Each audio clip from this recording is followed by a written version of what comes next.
മനുഷ്യൻ നിസ്സഹായൻ.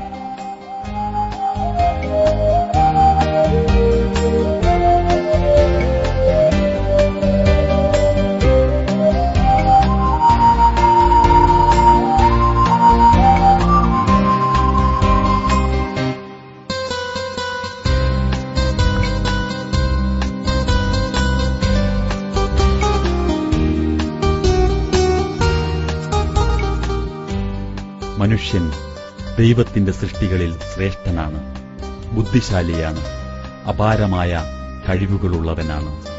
അവൻ പലതും നേടി, ഗ്രഹങ്ങളിലേക്ക് യാത്ര ചെയ്തു, കണ്ടുപിടുത്തങ്ങളുടെ അത്യുന്നതിയിൽ എത്തി നിൽക്കുകയാണ്. ഭൂലോകത്തെ 10 പ്രാവശ്യം ചുട്ടുചാമ്പലാക്കാൻ ശേഷിയുള്ള ആയുധങ്ങൾ അവന്റെ കൈവശമുണ്ട്. പക്ഷേ ജനനത്തിന്റെ മുമ്പിൽ, മരണത്തിന്റെ മുമ്പിൽ, പ്രകൃതിക്ഷോഭങ്ങളുടെ മുമ്പിൽ മനുഷ്യൻ നിസ്സഹായനാണ്.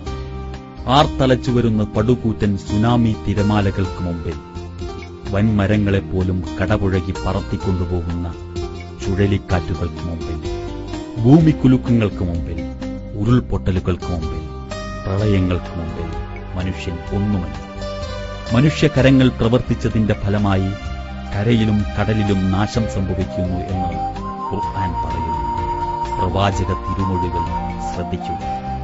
പൊതുസ്വത്ത് അനാവശ്യമായി ചെലവഴിക്കപ്പെട്ടാൽ, വിശ്വസിച്ചേൽപ്പിക്കപ്പെട്ട വസ്തുക്കൾ സ്വന്തം സമ്പാദ്യമാക്കപ്പെട്ടാൽ, സക്കാത്ത് കടമാക്കി വെച്ചാൽ, ദീൻ പഠിക്കുന്നത് ദീനല്ലാത്ത കാര്യങ്ങൾക്കായാൽ, പുരുഷൻ സ്ത്രീക്ക് അടിമയായാൽ, സ്നേഹിതന്മാരെ അടുപ്പിക്കുകയും പിതാവിനെ അകറ്റുകയും മാതാവിനെ ധിക്കരിക്കുകയും ചെയ്താൽ, പള്ളികളിൽ ശബ്ദകോലാഹലങ്ങളുണ്ടായാൽ, ഗോത്രത്തിന് അവരിൽ അക്രമി തലവനായി വന്നാൽ, ജനങ്ങളിൽ ഏറ്റവും നിന്ദ്യൻ അവരുടെ നേതാവായി വന്നാൽ, ഒരാൾ അയാളുടെ ദ്രോഹം ഭയപ്പെട്ടതിന്റെ പേരിൽ ബഹുമാനിക്കപ്പെട്ടാൽ, നർത്തകികളും വീണവാദ്യങ്ങളും രംഗത്തു വന്നാൽ, പലതരം മദ്യങ്ങൾ കുടിക്കപ്പെട്ടാൽ, ഈ സമുദായത്തിലെ പിൻഗാമികൾ മുൻഗാമികളെ ശപിച്ചാൽ, നിങ്ങൾ പ്രതീക്ഷിച്ചുകൊള്ളുക തീക്കാറ്റിനെ, ഭൂകമ്പത്തെ, ഭൂപിളർപ്പിനെ, വികൃതപ്പെടുത്തലിനെ, ചരൽമാരിയെ,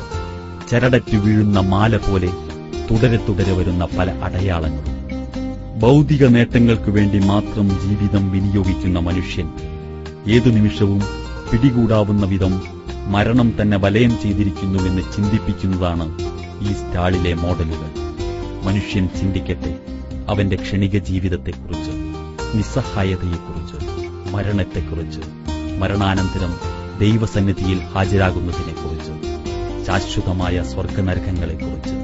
ആ ചിന്ത മനുഷ്യനെ ദൈവത്തിന് കീഴ്പ്പെട്ട് ജീവിക്കാൻ പ്രേരിപ്പിക്കുന്നതാകട്ടെ.